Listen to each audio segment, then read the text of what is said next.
verset 14. Si mon peuple qui est invoqué mon nom s'humilie, prie et cherche ma face, et si tes détours de ses mauvaises voies, il exaucerait des cieux. Je lui pardonnerai son péché et je guérirai son pays. 15. Mes yeux seront ouverts désormais et mes oreilles seront attentives à la prière faite en ce lieu. 16. Maintenant, j'ai choisi et sanctifié cette maison pour que mon nom y réside à jamais et j'aurai toujours là mes yeux et mon cœur. Amen. Ẹsẹ̀ 14. Bí àwọn ènìyàn yìí ti ń pe orúkọ mi tó ti ń pa orúkọ mi mọ́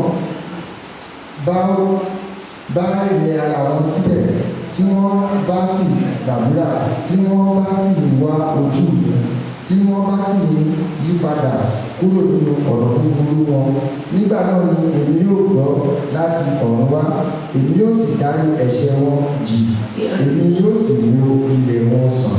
Yóò dára fún ọ. Mo ṣiṣẹ́ ti máa tẹ̀síwájú. Ìyá ẹ̀ máa ń ṣe ní kò fẹ́ lọ́wọ́. Est-ce que toi et moi, nous respectons la loi de Dieu? Donc, quel est votre empire? Vous prenez Dieu pour qui? Vous, les insectes, les bêtes, les insectes. Quel est votre Vous prenez pour qui devant Dieu? Qui ne poubelle, il fait rien. Poubelle se prend pour qui devant Dieu? Vous vous prenez pour qui? Après Dieu, c'est Dieu. Après Dieu, c'est Dieu. Après Dieu, c'est Dieu. Je te parle ce matin si tu veux.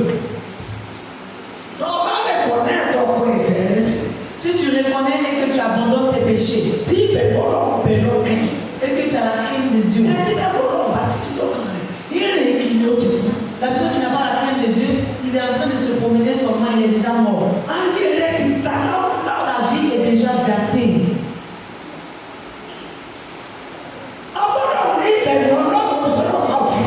Tu dois avoir la crainte de Dieu et puis respecter la loi de Dieu.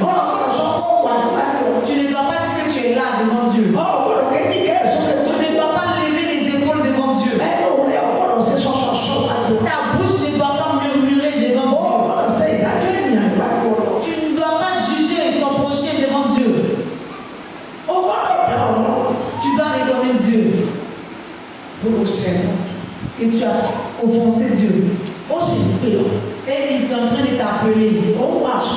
Il est en train de te prêcher la parole. Si tu te repentis, et puis tu as confessé tes péchés, Dieu va te pardonner. Et il va même t'embrasser. Mais si tu es toujours dans le péché, c'est un problème pour toi.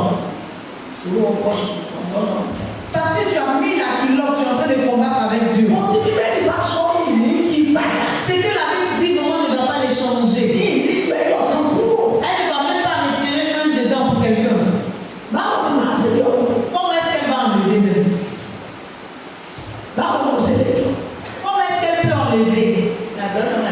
Mes frères et sœurs, il faut revoir ta vie. Que tu ne vaux rien. Tu dis qu'en Afrique, tu vas à Londres, tu vas en Allemagne, tu vas en Amérique. Tant que tu ne fais pas la volonté de Dieu, que tu dis que tu ne feras pas sa volonté, tu as eu des problèmes. Il faut réfléchir puis te repentir. Il faut changer. Il faut changer pour ne pas regretter. Yes. 17. Ok. Nísinsìnyí, ojú mi ti ṣí, etí mi sì ti tẹ́ sí àdúrà ibi yìí. 16. Ǹjẹ́ nísinsìnyí, èmi ti yàn, èmi sì ti ya ilé yìí sí mímọ́, kí orúkọ mi kí ó lè máa wà níbẹ̀ láéláé, àti ojú mi àti ọkàn mi yóò máa wà níbẹ̀ nígbà gbogbo. Amen. Si les yeux de Dieu là, si tu ne fais pas sa volonté,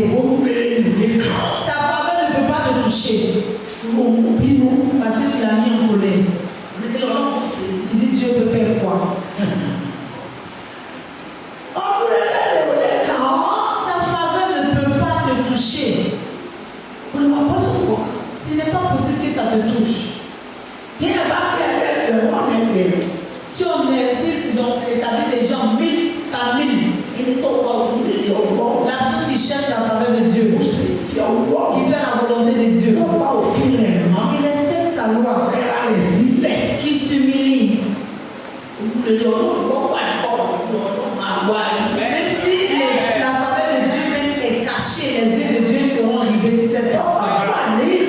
Même si la personne est cachée dans un trou, les yeux de l'Éternel vont retrouver cette personne. Amen. Il dit qu'il reconnaît ceux qui sont pour lui. Ceux qui sont pour lui aussi le reconnaissent. Il faut reconnaître Dieu. Il faut le reconnaître. Et puis toi-même, il faut te rabaisser. Il faut te repentir pour qu'il puisse te voir. Si tu dis que tu vas attacher ceinture avec Dieu, il ne pourra pas te voir. Il ne peut même pas regarder là où tu es.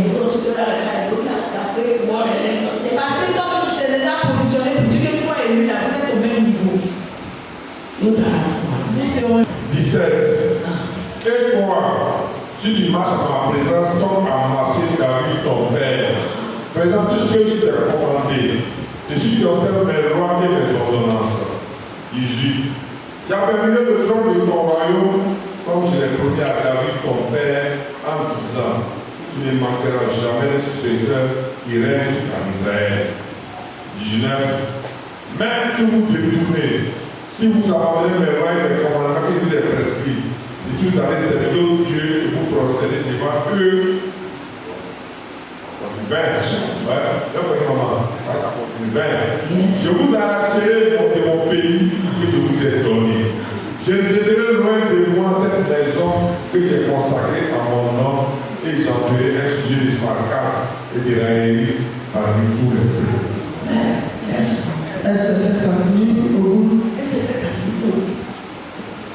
Àti ìwọ bí ìwọ ò bá rìn níwájú mi bí David bàbá rẹ ti rìn tí o Si tu marches devant moi, David bàbá rẹ ti rìn tí o sì ṣe comme ton père David a marché, tí o sì ṣe gẹ́gẹ́ bí gbogbo èyí tí mo ti pa ní àṣẹ fún ọ. Bí ìwọ ò bá sì ṣe àkíyèsí àṣẹ mi àti ìdájọ́ mi. Ẹsẹ̀ 18. Nígbà náà ni èmi yóò fi ìdí ìjọba rẹ múlẹ̀ gẹ́gẹ́ bí èmi ti bá Dábìdì bàbá rẹ dá májẹ̀mú wípé a kì yóò fẹ́ ẹnìkan kù fún ọ tí yóò máa ṣe àkóso ní Ísírẹ́lì. Ẹsẹ̀ 19.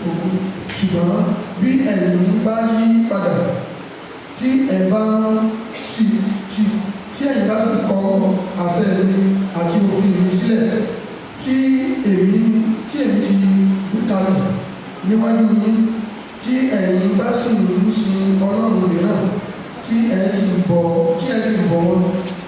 Ẹsẹ̀ 20. Nígbà náà ni èmi yóò fà wọ́n tu tí gbogbo kúrò ní ilẹ̀ tí èmi ti fi fún wọn àti ní ilẹ̀ yìí tí èmi ti yà sí mímọ́ fún orúkọ mi ni èmi yóò ta kúrò níwájú mi. Èmi yóò sì sọ di òwe àti ọ̀rọ̀ ẹ̀yàn láàrin gbogbo orílẹ̀-èdè.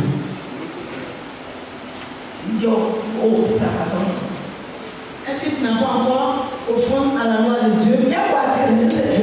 Est-ce que toi et moi faisons la volonté de Dieu? Est-ce que nous ne sommes pas rendus orgueilleux? Est-ce que nous ne sommes pas prises? Est-ce que tu n'as pas dit que c'est toi qui es plus intelligent que Dieu? C'est toi qui connais l'ordre que Dieu. C'est toi qui connais plus que Jésus. Ils ont pointé Jésus sur la croix. Ils l'ont orné.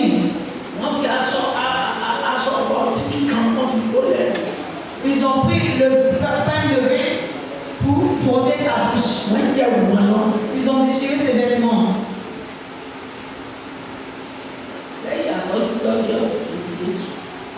Est-ce que ta souffrance t'a savon pour Jésus? Ça n'a pas devenu autre chose devant Jésus. Tu es qui? C'est quelle honte même tu as déjà eu? C'est quelle humiliation même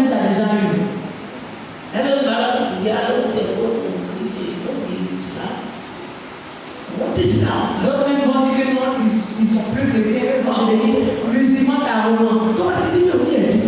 Si c'est devenu comme ça, c'est que tu es malade. Ta vie est gâtée. Ce que tu as fait dernièrement est déjà effacé.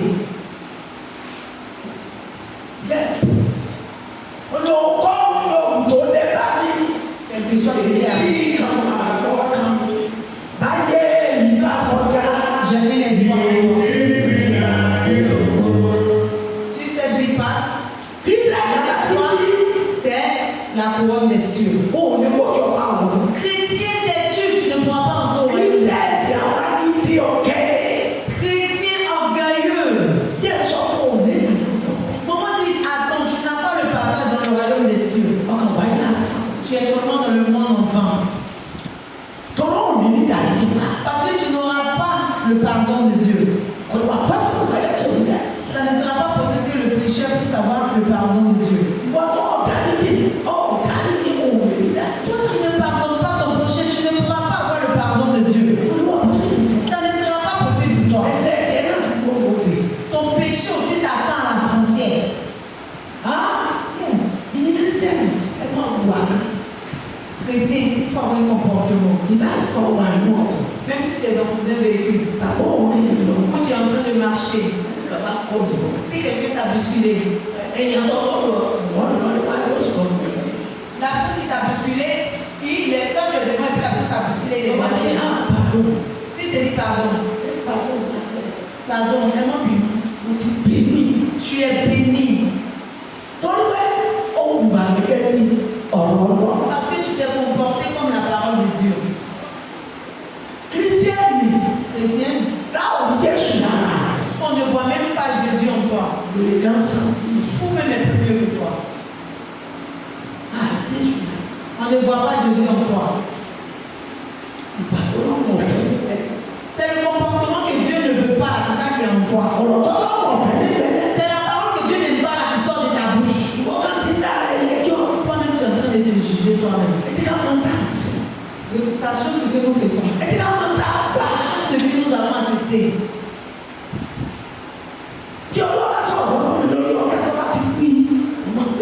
Si Dieu a parlé à un moment sur l'autel, quand il dit, elle fait sortir. Mais donc, vous pensez que peut-être qu'il y a quelqu'un qui est venu dire à un moment. Maman dit maintenant, ok, si ils sont venus lui dire derrière, pourquoi il ne va pas t'appeler directement? Tu vas faire quoi? Si elle t'appelle directement que c'est toi. C'est ce que Dieu met au cœur de maman que maman dit. Tu es une chrétienne? Et puis tu gardes mon Dieu. Tu te fâches. Tu es orgueilleux. Tu ne pourras pas rentrer au royaume. Même si tu vas dans 1000 églises. À cause des péchés. Ça va toujours te poursuivre. Le péché va toujours te poursuivre. Il faut accepter la correction. C'est que la Bible dit. C'est ce que tu dois faire. La parole de Dieu même dit de se rabaisser. La personne qui se rabaisse, c'est lui que Dieu va élever. Maintenant, toi qui es déjà orgueilleux, tu vas te retrouver en bas. Ça ne sera pas possible pour toi d'être élevé. Ça ne sera pas possible pour que Dieu puisse t'élever. La parole de Dieu ne peut pas passer sans s'accomplir. Arrête d'être orgueilleux. Ne dis pas que tu es là. Si tu n'es pas là, le monde va continuer. Si tu n'es pas là, la voix de l'Éternel avance. Si tu n'es pas là, le monde va t'oublier. Et puis c'est fini. Et puis c'est fini. Et puis tu es tombé comme ça, au plus bas. Arrête le jugement, ne fais pas le jugement de tes mains. Il ne faut pas juger de tes propres mains. Et puis il ne faut pas dire que tu es bon. Arrête de bavarder. Chrétien qui bavarde, tu ne vas pas rentrer au royaume des cieux. Si tu as raconté quelque chose, il y a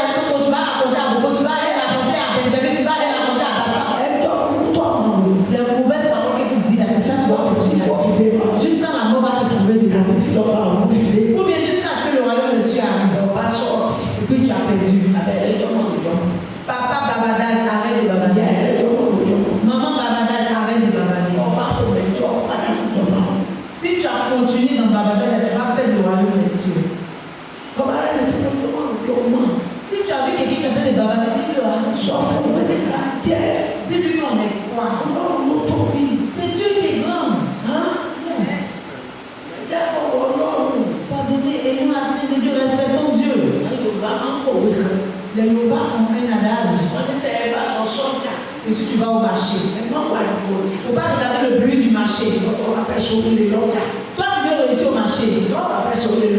Si tu ne veux pas réussir au marché, si tu entends le bruit du marché, il faut commencer à fuir. Parce que tu n'as pas le partage que tu vas réussir. C'est le bruit du marché seulement qui va te poursuivre. Si tu ne fais pas attention, ça va te pousser dans la mort. C'est comme ça, ça y est. Tu ne peux pas regarder le bruit du marché parce que toi, tu sais ce que tu allais chercher au marché. Le chrétien ne peut pas faire de mauvais comportements. Tu ne peux pas te comporter comme quelqu'un qui est fou. Tu ne peux pas dire que tu es intelligent que Dieu. Tu ne peux pas dire que moi. Oh, c'est bien qu'on ait sa place. Regarde la souffrance de Jésus. Regarde la souffrance de Jésus. Un homme saint. Un homme de respect. Un bon papa. Les yeux de l'Éternel. La bonté de respect.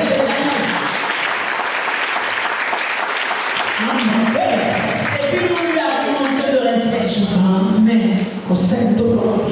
Personne ne doit se fâcher. Je veux être comme Jésus. Dans le comportement patient.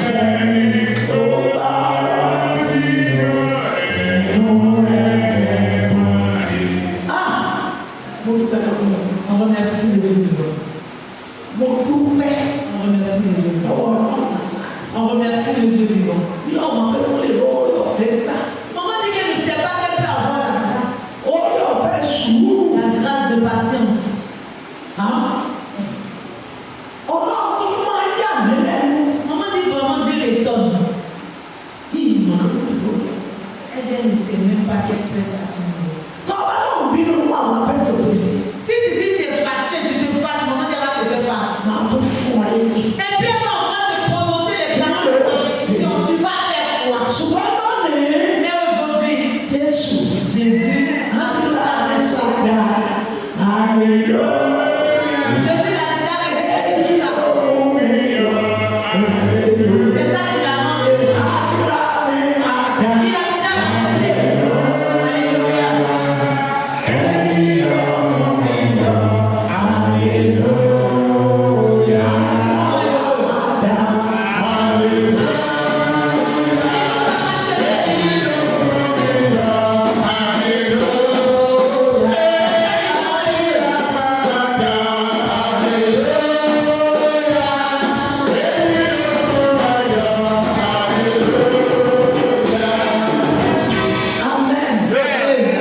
Il est en moi. D'autres vont parler, ils ne savent pas qu'ils ont mal parlé. Yes, je m'en parle. Mais maman, elle va encore dire qu'il ne faut pas te fâcher. Et puis la personne même est orgueilleuse. Épaule en l'air, en paix. Épaule en l'air, je suis grand, il ne faut pas me demander pardon. Tu es qui? Mais là où on va, c'est loin. Tes moyens emmènent-moi là-bas rapidement. Là où je vais être loin. Est-ce qu'on mène-moi là-bas rapidement?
fais sortir qui et puis elle te dit tu es qui? Hein? Yes. Elle dit qu'elle est qui? Souvent, mais la personne qui est déjà morte, qui est mort dans l'esprit, il ne sait même pas là où il est. Il ne sait même pas qu'est-ce qu'on appelle cela. Qu'est-ce qu'on appelle salut? C'est lui maintenant qui va se rendre orgueilleux, épaule en l'air. C'est maintenant son nez là va s'élargir. Ce monsieur il a arrêté, il ne sait même pas quoi faire. Maman, il faut partir. Mais fâché, oui. Maman, c'est lui, maman, tu n'es pas fâché. Je ne dois pas me fâcher, frère. Ah, il est déjà frère. Il était étonné. Parce que là où maman va, ce n'est pas facile de rentrer au royaume. Si ce n'est pas de faire la loi de Dieu. Pourquoi on va laisser les gens nous empêcher, nous-mêmes dans les problèmes? Ceux qui vont empêcher nos voix, pourquoi ils vont nous les empêcher? La personne qui veut s'approcher, laisse-le s'approcher à Dieu. Il ne faut pas avoir la main dedans. Son bonheur, ils t'ont fait du mal. Il faut prendre le bon pour payer. C'est la Bible qui nous le dit. La valeur chrétienne. Où est la valeur des chrétiens? Quelle est la valeur des chrétiens qui gardent rancune? Et pas mieux que toi. La personne qui est jamais entrée dans une église est plus mieux que toi.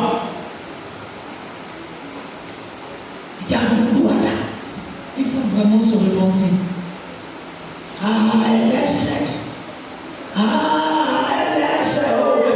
Le pécheur. Il faut te repentir.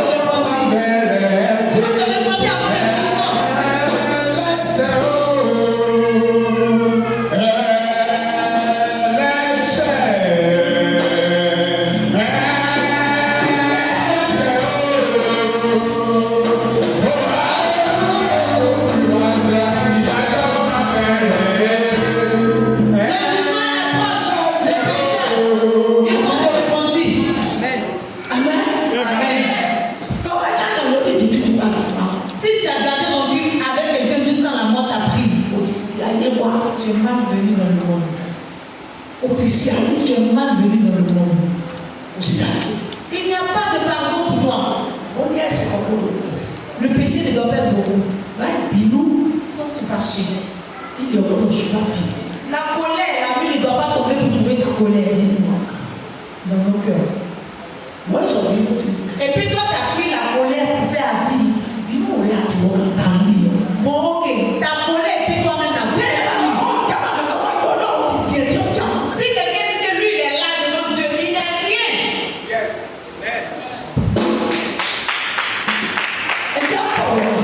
Respectons Dieu. Faisons sa volonté. Qui que ce soit. Regarde à Déborah. Maman dit, elle n'a jamais vu ça. Maman dit que si tu sors, va regarder. Danse seulement. Va louer Dieu. Lui-même va attraper sa tête. Qui? Attends, c'est quel injure il n'a pas entendu? Elle va lui dire que mauvais danse que tu danses là. Elle va te montrer sa grandeur. Allez là, il pleure. C'est elle qui pleure. Elle pleure même. Et puis la malédiction qu'elle a reçue, il va vous passer ça. La terre même. Le roi de la terre de l'ont prononcé des paroles maléfiques. Et puis encore, ils ont maudit son enfant. Qu'est-ce qu'il a fait là? C'est l'orgueil. N'importe quoi.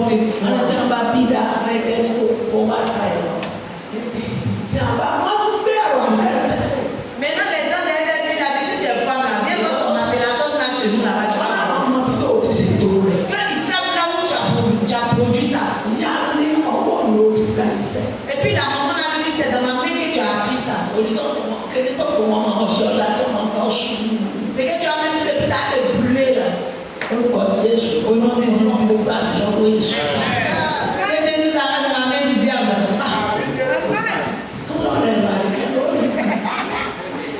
Allez acheter ma plateau de carré qui est en montant avec moi.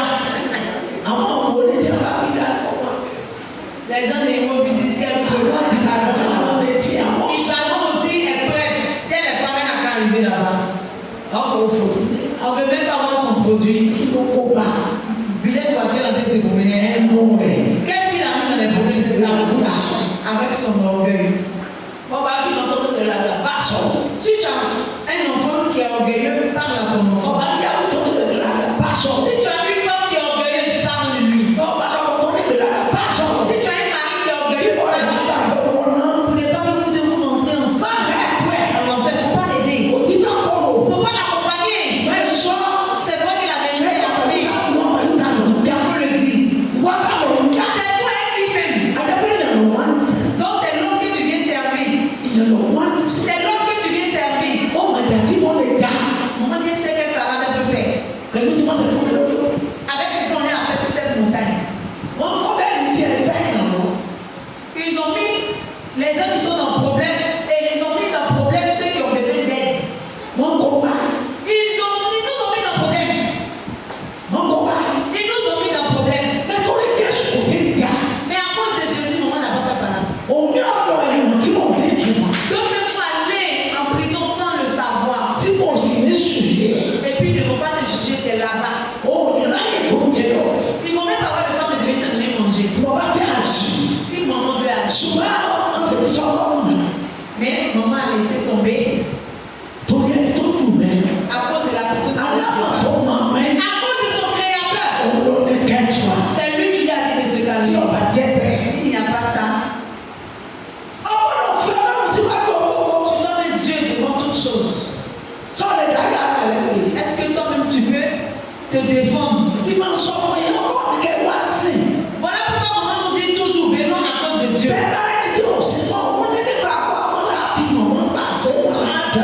Si tu vois ceux qui ne servent pas Dieu, c'est pas leur comportement que tu vas le voir. Tu veux prendre quoi par rapport aux gens? Chrétien qui est méchant. Chrétien amer. Chrétien qui garde toutes choses. Maman ne peut pas agir. Parce que Dieu lui dit. Parce qu'elle connaît Dieu.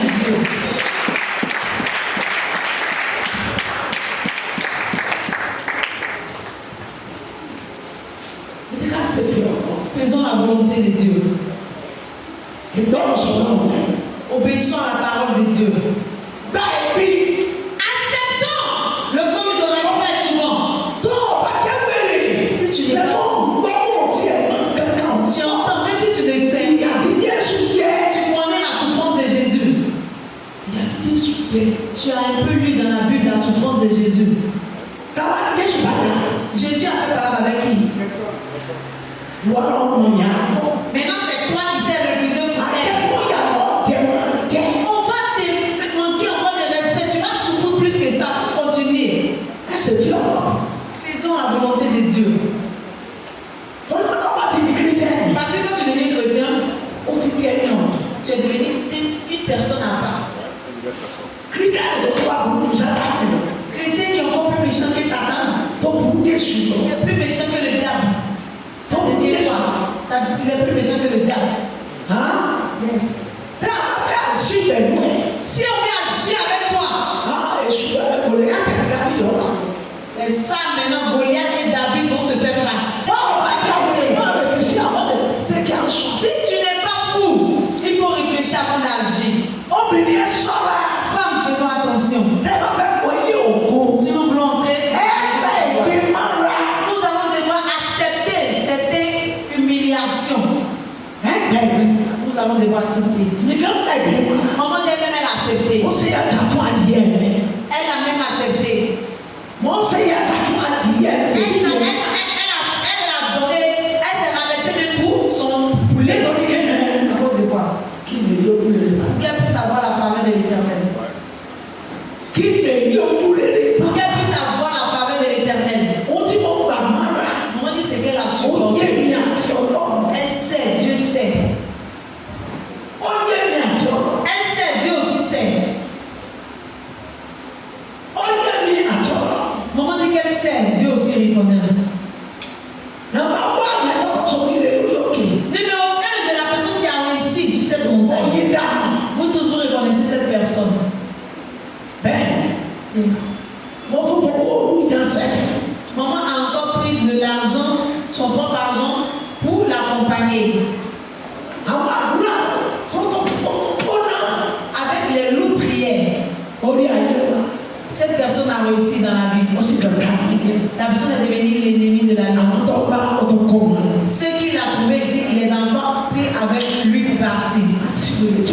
qui ne réfléchit pas ne pourra pas rentrer au royaume des cieux. Il a encore ramassé ceux qu'il a trouvés ici pour partir.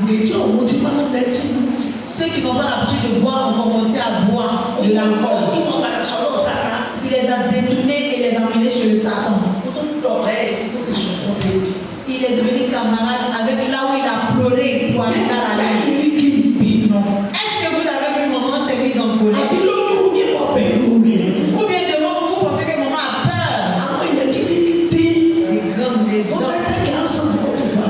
Les grands de Côte d'Ivoire veulent vraiment mettre les pieds dedans. Maman dit non. Maman dit non. Maman dit non. Parce que cette personne dit que maman, la personne qui t'a humilié, c'est qu'ils nous ont humilié aussi. Adieu, mais à moi. Qui nous aussi. Maman dit laissez-le.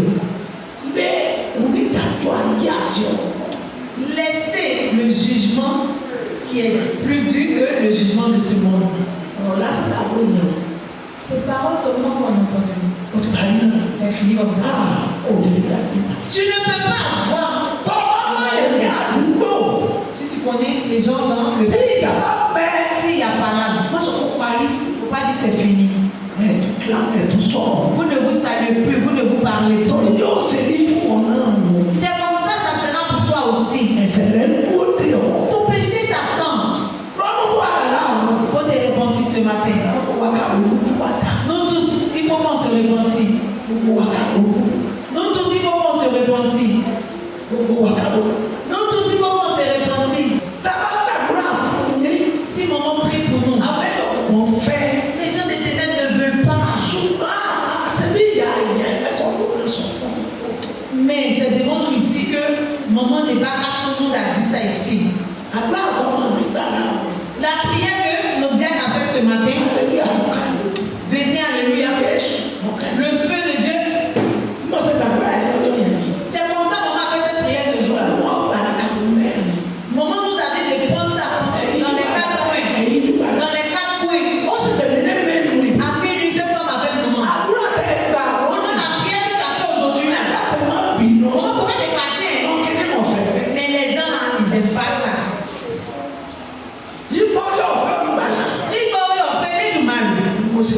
Maman dit c'est à cause de l'Éternel qu'elle est là et elle sera toujours là.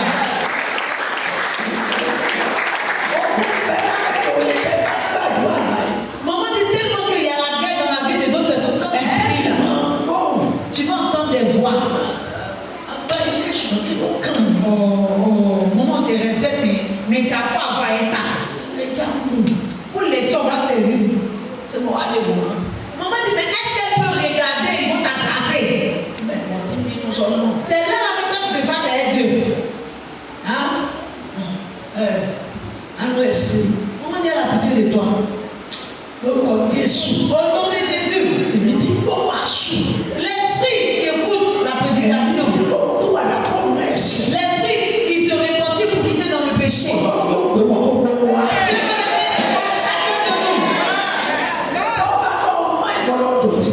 Si tu penses que tu es sain, c'est toi qui es le plus sale. Maman dit qu'elle n'est pas saine. Elle dit ses péchés sont beaucoup comme du sable. Par la grâce de l'Éternel, Dieu va la choisir comme ses bien-aimés. Il va tous nous choisir comme son bien-aimé. La colère empêche la prière d'exaucer. La colère, ça ne permet pas que tes problèmes soient résolus. Quand la guerre quitte en toi, ça revient. Si Dieu va, elle vient. Parce que tu ne fais pas la volonté de Dieu. Donne la place à Dieu. Dis que tu n'as rien. Rabaisse-toi.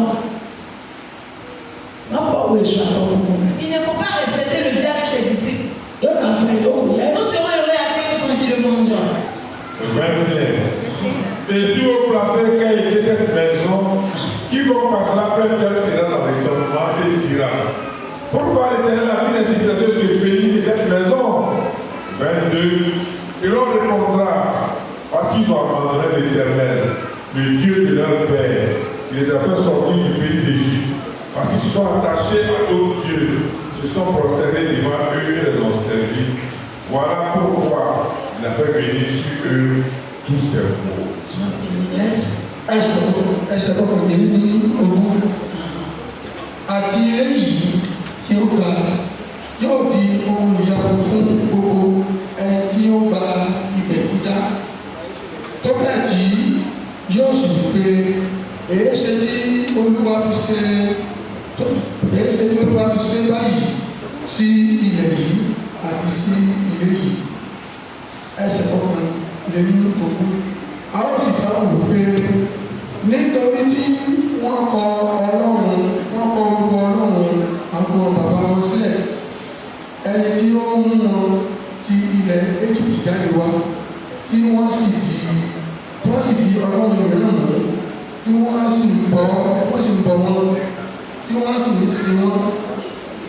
sìn wọ́n nítorí náà ni ó ṣe mú gbogbo ibi ìbá wọn.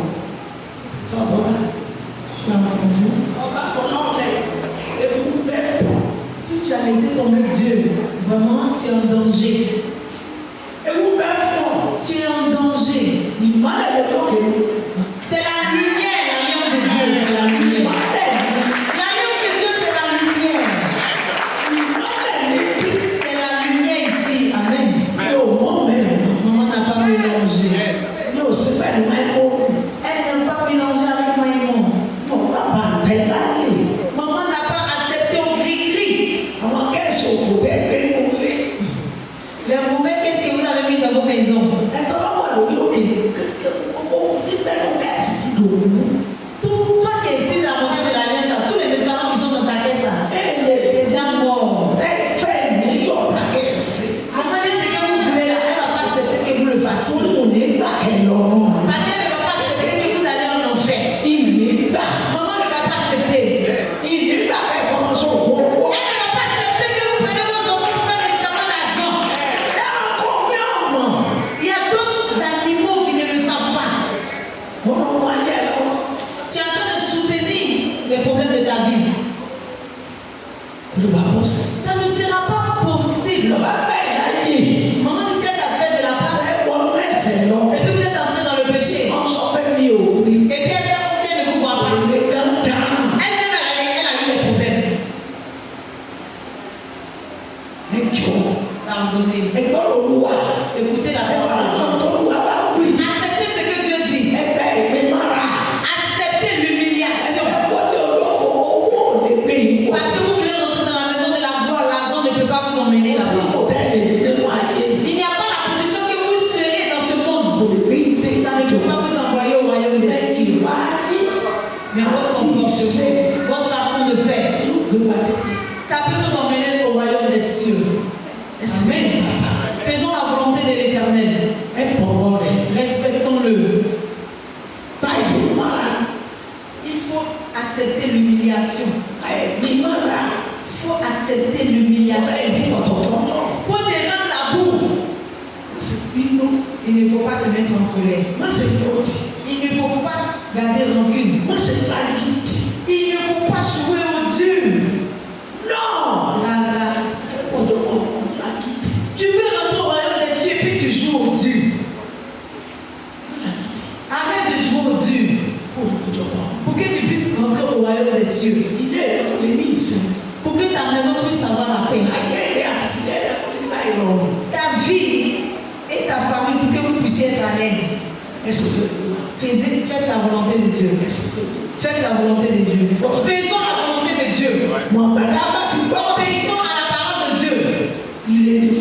Si nous l'avons accepté, c'est bonheur pour nous. Amen. Ne laissons pas Dieu se mettre en colère avant d'agir.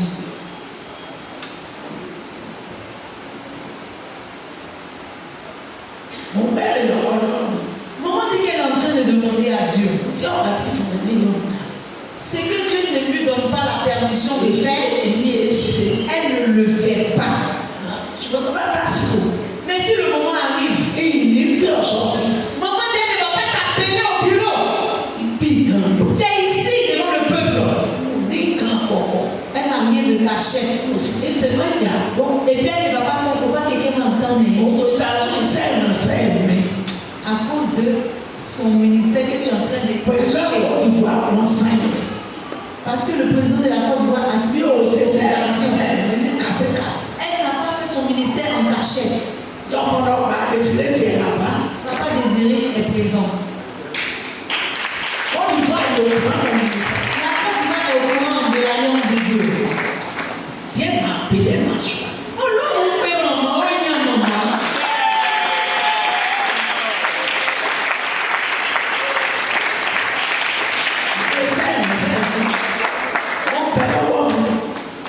Les papiers du ministère de l'alliance sont dans la main de maman. Maman dit si elle a détaché, c'est grand comme ça. Elle n'a pas organisé son ministère dans les gnagnagnagnans. Mais maman dit elle ne peut pas être heureuse de nous regarder dans le péché. Mais ce qu'elle a dit là, elle dit qu'elle veut répéter encore. Si la prédication ne nous a pas changé, la parole de Dieu vis-à-vis va nous changer. Mais arrête de m'empêcher nos prières. Si la puissance de Dieu descend, c'est la lumière qui est là. Même là où il y a des gens qui sont contre, je n'aime pas rester dans les lieux impurs. Toi la femme, tu es en train de garder rancune. Ça vaut maintenant 3 ans. Qu'est-ce que tu as? Tu ne veux pas bénéficier pour papa, tu ne veux pas être bénéfique pour Dieu. Ce qui est déjà écrit pour toi. Et puis tu es en train de gâter. Si tu es venu avec les bien-aimés dans la maison de Dieu, si ton t'a offensé, si cette personne t'a offensé, tu vas laisser à qui? C'est ça, tu as laissé à Dieu. Maintenant, si tu as chassé, tu es en train de garder rancune. Et puis si Dieu n'est pas avec, tu vas partir encore dans le péché. Maintenant, ce que tu as déjà fait de bon là, ils vont barrer. Maman dit, elle va vous faire sortir. Et puis vous allez vous arrêter ici. Attends, la personne t'a fait quoi? La personne t'a fait quoi? Toi, tiens la Bible. Toi aussi, tiens la Bible. Expliquez-vous. Si c'est vrai, toi, faut dire pour toi. Toi aussi, faut dire pour toi. Si vous pouvez. Si vous pouvez.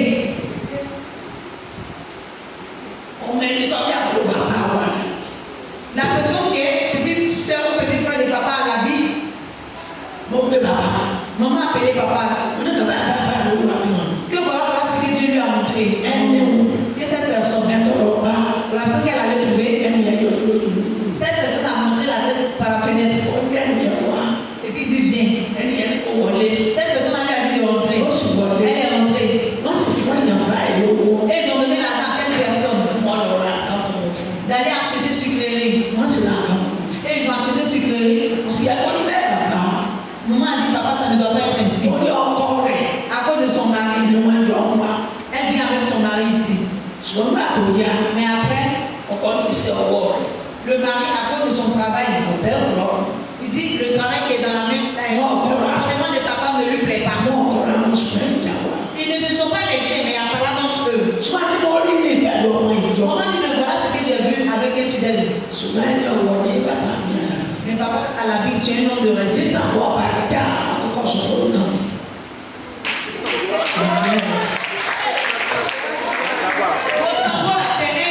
C'est un génie comme ça, un génie au Nigeria.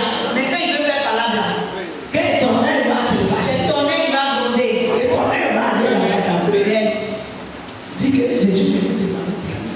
C'est le tonnerre d'abord qui va gronder. On l'appelle aussi. Tant que Olukami n'est pas libéré, Sango ne peut pas. Ça ne peut pas descendre.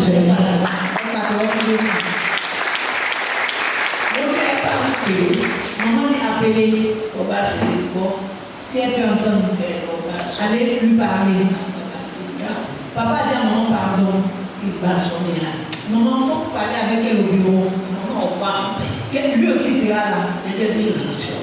comme un homme de Dieu. Parce que, Maman l'a appelé tranquillement au bureau. c'est bon. Elle est entrée au bureau. Bon, elle est venue, mon père. Maman a mis la main sur sa tête, maman a prié. Mon ami, Maman dit, on doit avec un grand. Dieu m'a montré quelque chose. Toi aussi. Que tu as fait. On connaît pas. Tel homme, tel homme, tel homme. Mon libère, on oscillé. J'ai vu que tu es allé chez lui à la maison. Elle y est si loin du Et oui. puis cette personne était à la fenêtre. Bon, c'était un autre oui, bon, Quand tu allais, tu partais vers la fenêtre, et cette personne t'a dit qu'il faut prendre la porte. on se forme que quand on a pas. Et puis il a donné l'argent à une jeune fille d'aller acheter supéré. Que là, Vous deux, vous avez quoi en commun? encore vraiment, mais Ton mari connaît maman. on va dire, ok. Il connaît l'alliance. Qu'il aurait pu faire ça ici. Tu veux prendre le ministère de maman, pourquoi? La vie est aussi belle. Plus jamais tu vas refaire ça. Ah, Papa l'a dit. que Paris c'est Ce n'est pas encore terminé là. normal. Tu vois pas que toi tu es bâtard? C'est l'ordonnance. Donc ce que maman a dit là, c'est vrai ou faux? Ça va être dans le Papa dit réponds-moi. avec les lois aussi. Est-ce qu'elle est énervée, elle est sortie? Moi, je dis, un peu les parents qui disent, Elle pense que c'est quelqu'un avec qui elle peut lutter. Elle peut jouer. on sort, on dit, Maman dit à Dieu, il ne faut pas permettre que je sois orgueilleux. Il ne faut pas chercher la colère de Dieu de la vie. Parce que si maman est fâchée, Dieu est fâché. et puis au début, Maman dit c'est ici que cette dame est arrivée. santé, Le plus Sondé était dans le groupe musical. ça n'est pas de l'air. Sondé a croisé cette dame ici. Maman a dit à Sondé, il ne faut pas la toucher. Mais que l'on sort, si on regarde l'office, que l'on sort. Maintenant, lui il dit, maman, pourquoi elle sort du bureau et elle est en train de murmurer? C'est notre temps. C'est comme ça cette dame est sortie. Ah, Papa l'a bien été on fâché. va y avoir un tour. Que cette fille ne sait pas ce qu'elle a fait. On va même parler. Papa s'est mis à genoux. Maman dit non, papa ne peut pas te mettre à genoux pour ça. Ça, c'est tout belle, mais c'est Jésus. Qu'ils ont fait ce qui est plus grave que ça à Jésus. On va down. Mais papa a dit, mais c'est là qu'il a des problèmes. Maman dit, laisse Il là. va sentir le dos. Toi, sans des va à ta place. Ça n'est pas la Sans des va, on va aller trouver cette on femme. va aller au chemin. Maman dit, cette dame, elle ne criait pas, mais elle murmurait. Au départ, Elle est arrivée dehors. on va faire la chanson. Elle parlait avec une dame dehors. On va se faire un peu de Et puis cette dame dit, il ne faut pas t'arrêter de on faire. n'est pas carré. Pour te détourner, tu as retrouvé maman au bureau. Il n'est pas passé à la fille. Maman et papa habitaient toujours au bureau. Mais le troisième jour, elle a vu feu. En première position, sa bouche, elle ne pouvait plus fermer la bouche. Tous ses dents ont commencé à se grincer.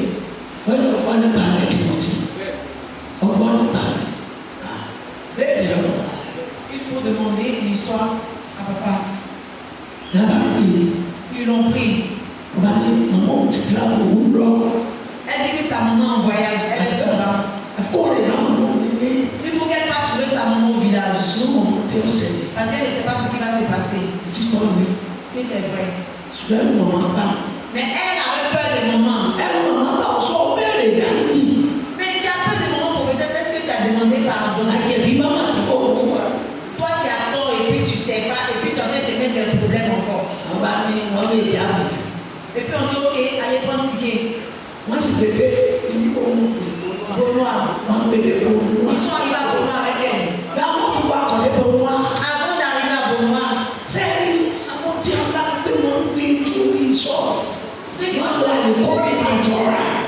ceux qui sont allés à l'école pastorale, c'est différent de quelqu'un que Dieu a choisi. Dieu a appelé maman obligatoirement. La langue de cette femme est déjà sortie. Et le chauffeur a dit qu'il ne peut pas continuer avec cette dame. Ses yeux sont déjà éclatés. Toute sa langue est déjà dehors. Et elle a commencé à saliver. On lui demandait, elle ne peut pas parler. Si papa vient, Timothée, tu peux demander à papa là. Donc les chauffeurs étaient obligés de descendre cette dame-là. Ils se sont même pas rappelés pour descendre ses bagages. Ils ont pris son téléphone pour appeler ses proches. Ils ont appelé le grand frère de papa à la Bible. Lui aussi, c'est un homme de Dieu.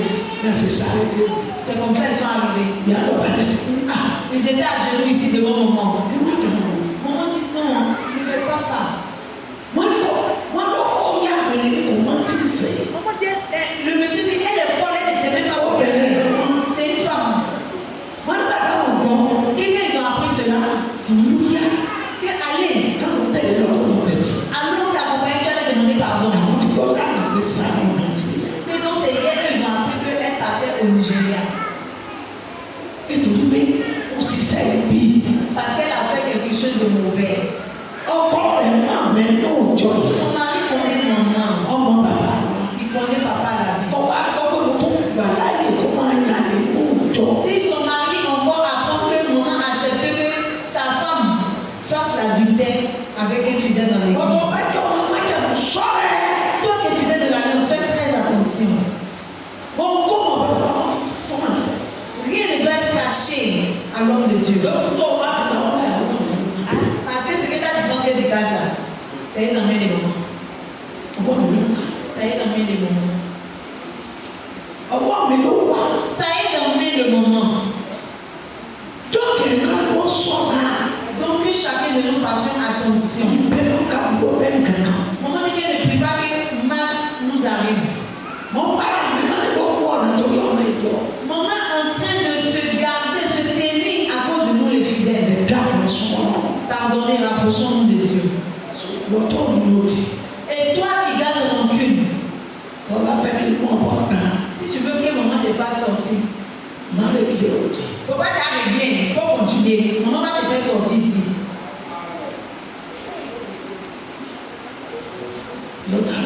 Nous serons heureux. Nous n'aurons pas honte. Toi qui n'es pas fâché là, c'est toi qui es l'enfant de Dieu. Maman, elle a dit 1, elle a dit 2, elle a dit 3.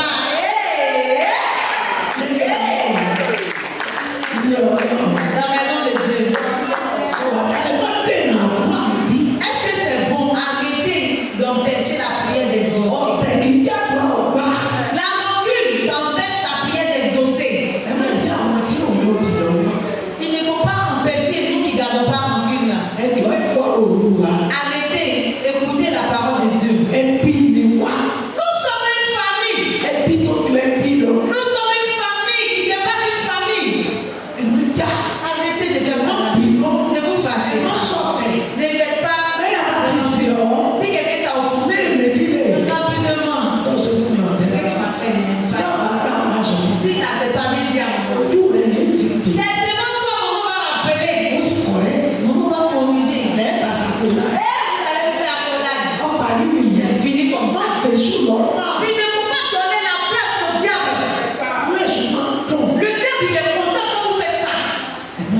Arrêtez de faire parade. Nous serons heureux. Nous n'aurons pas honte.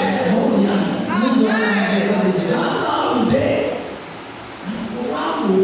Ils ont envoyé le temps, maman la regardait même comme ça.